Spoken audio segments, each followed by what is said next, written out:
Hello everyone. Today I was going to talk about autism a little bit. First I want to explain a little bit about autism and what it is. Autism is a disorder that impairs social interaction, verbal and nonverbal communication, and also restricts, and they do like repetitive behavior. Autism occurs within mechanisms of the brain. There are two different ways autism occurs. One is pathophysiology of brain structures, and the other is neuropsychological linkages between brain structures and behaviors.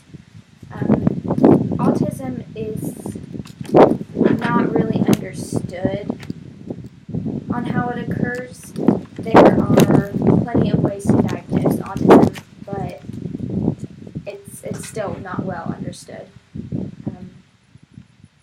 Most cases of autism appear to be caused by a combination of risk genes and environmental factors.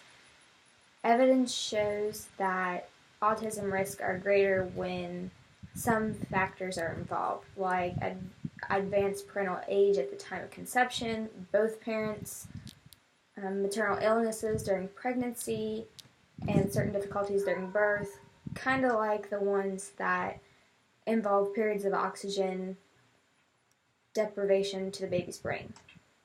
Some characteristics of autism are noticed within the first 2 years of the child's life. The neurodevelopmental signs appear first, and this is during infancy or childhood. Children with autism show signs by being overly focused on certain objects, rarely making eye contact, and failing to engage in typical babbling. These children develop normally until their second or third year of life, and then kind of begin to withdraw and become socially indifferent. They don't engage much with other children or their parents. The only thing they really do is answer to their name, don't really communicate. They have difficulty with social interaction and communication.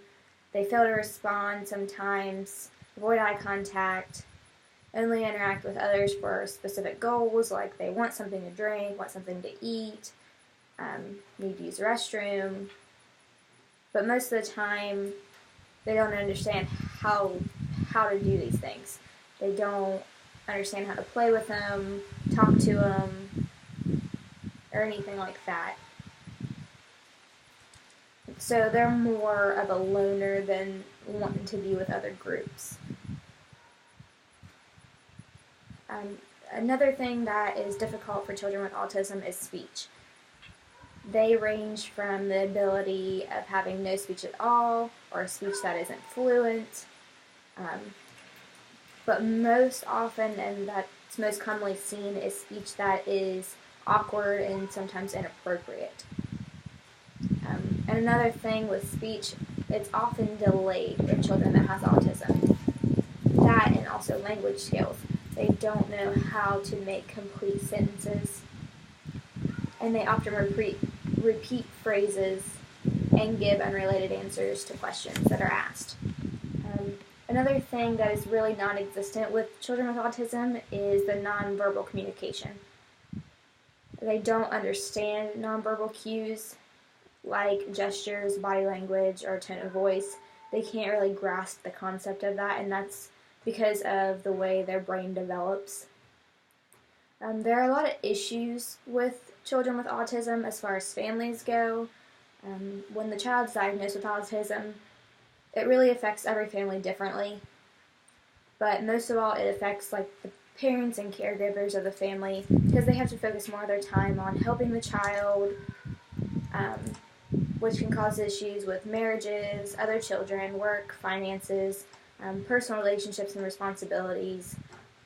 Because after a child was diagnosed with autism, the parents shift their resources and their attention to be more beneficial to the child, and also shift a lot of their financial resources towards their treatment and interventions. But it can also cause a lot of issues with other children of the family when the parents are being more focused on the child with autism. Other siblings can feel unwanted or even like an outcast to their own family. It's important, really, for the families to plan events for both children so they can accompany. That allows them to bond with them as a family and make the other children feel just as important. One of the main things that people with autistic children say is really beneficial to them is being able to go to support groups. These families have been able to share with the groups what they are currently going through, be able to listen and talk to others about how they overcame obstacles that they faced. It also gives them a chance to express their frustrations with treatments and receive advice from others on what treatment best worked for their children. Even though autism is really different between cases, it's always nice to know how either support groups or therapy or just going and doing stuff with the children, or maybe putting them in certain schools and certain treatments or therapy that can really help the child develop and help the family be in the treatment process. Well, thank you all for listening, and I hope this helped give you guys a little bit more information on autism.